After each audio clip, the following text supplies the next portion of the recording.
Gilas Program Director and Manager na si Boss Al Francis Chua, payag ng magdagdag ng player sa pool ng Gilas. Long-term program ng Gilas nakalatag na bilang paghahanda sa mga paparating na tournament gaya ng FIBA Asia Cup next year, FIBA World Cup sa 2027 sa Qatar at 2028 LA Olympics.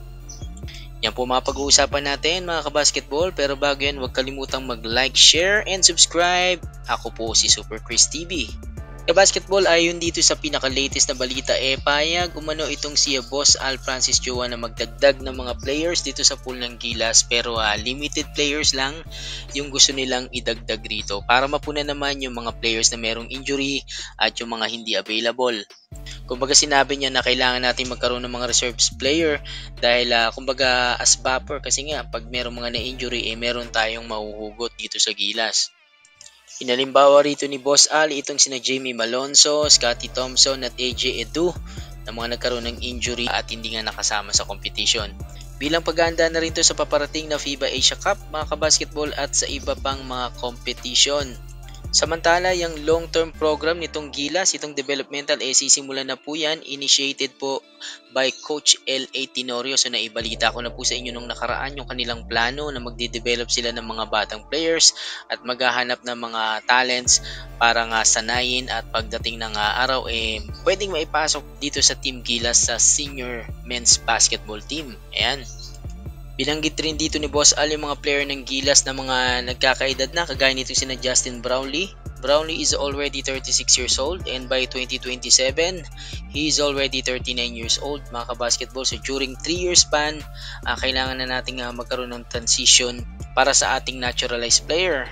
Si Jordan Clarkson, 35 years old na rin siya sa 2027 and possible naglalaro pa rin siya sa NBA mga kabasketball.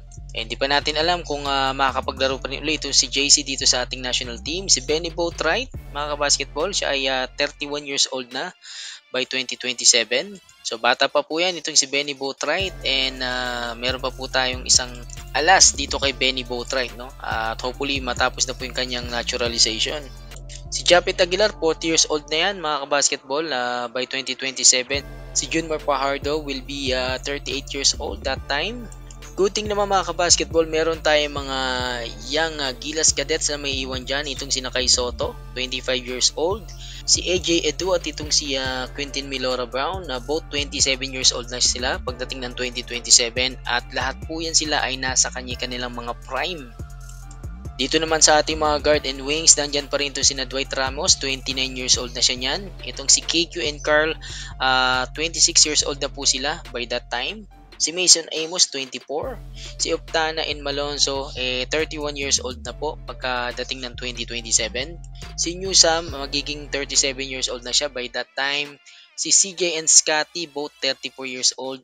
Pero marami pa rin tayong pwedeng mahugot dyan mga kabasketball lalo na sa wings. Itong sina Justin Baltasar, itong sina Mike Phillips na balita natin 2 years na lang pwede na siyang maging eligible.